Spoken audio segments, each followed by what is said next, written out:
Hey guys, welcome to isolation. As always, I'm really upfront and honest with you guys. So I wanted to let you know what's been going on recently. So the last few months, by the way, I'm drinking champagne. It's Easter. My migraines really increased, and they increased dramatically. And I was monitoring them for 6 months, and it was due to the job while I was doing. I was a carer, and I was also a teaching assistant, and the pressure I was put under was unbelievable.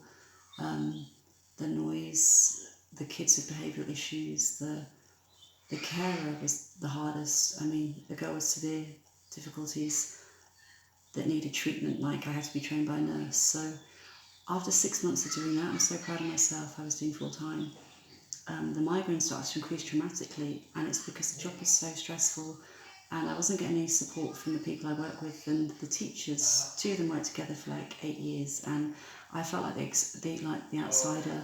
And because I tried to be efficient and try my hardest to do the job, they put everything on me to the point I cannot tell you how physically and mentally I was, exhausted I was. So what I did was my migraines got really severe. I went down to 3 days a week, and I worked from home for 2 days a week, doing like my own business kind of thing.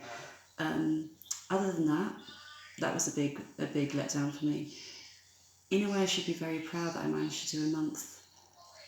It was 6 months. My God, I did 6 months full time at a school with the noise, the screaming, the behavioural issues. I was teaching 13 kids in the first hour of the morning, just constantly talking. Like, Miss Sharma, we need help, we need help, we need help. I get a headache thinking about it. So I pushed myself as hard as I could go, and I had to stop. It really broke me. And I started getting really sick again. Now the good news is, the moment I stopped the job and cut down the hours, I'm back to normal. I'm focusing. I'm not dizzy anymore, okay?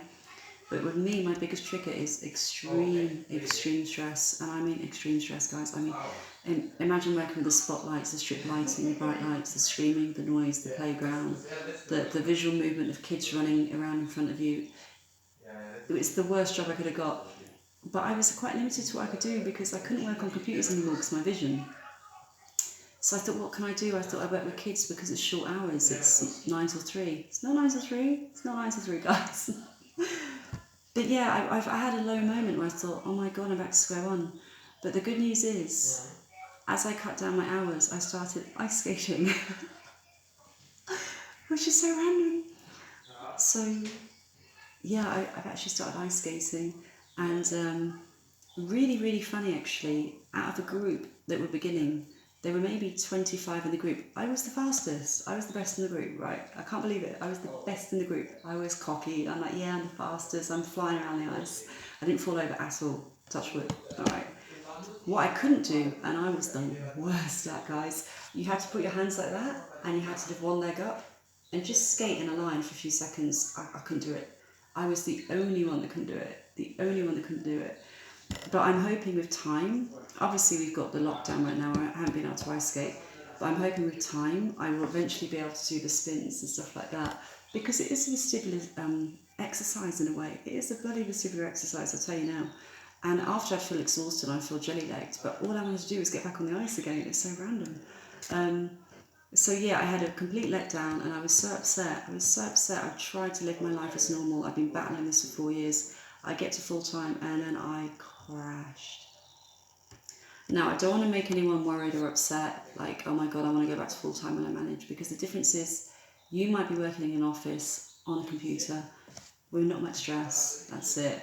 You might be working in a shop. God, you could be stacking shelves. You could be behind the till, doing things like that. Okay. It's probably quite unlikely you're going to be in a very intense care role with a very ill child. Bless her, she's adorable. I can't even tell you how much I miss her right now. It's quite unlikely you're going to have to work with every trigger at once in your job on a daily basis. And for me, it snowballed. So Monday, I was okay. At the end of Tuesday, I was kicking in big time and getting tired. At the end of Wednesday, I can hardly get out of bed for Thursday. It feels like exhaustion, like chronic exhaustion. Like, it takes everything you've got to lift your arm, and you stand up and you know you've not physically got what you need to make it through the day in that school job. But I want you to know, the moment I got rid of that stress and cut down my hours and went for a calmer role, I'm back to normal, fine, seeing friends, going out, drinking, dancing, ice skating, socialising, hiking for miles at the moment. So it was just my job that's stressful. So that's my update now. I last updated you in January of this year. This is my update now. It's only been 4 months later, but I'm always straight up with you guys, and I wanted you to know how I struggled with my job and how I had to cut down my hours. But other than that, I'm doing all right, guys. I really am. I haven't had a migraine since the lockdown, and that says a lot. Let me know if you've had migraines since the lockdown, because since the lockdown, I've been at home chilling out. Okay? I haven't had migraines. I've had no stress. I've had no stress. Okay? So let me know out of interest. But yeah, back to 3 days a week, and that's it at the moment. But guys, stay safe, and I hope you're all okay. Please let me know how you're all doing as well.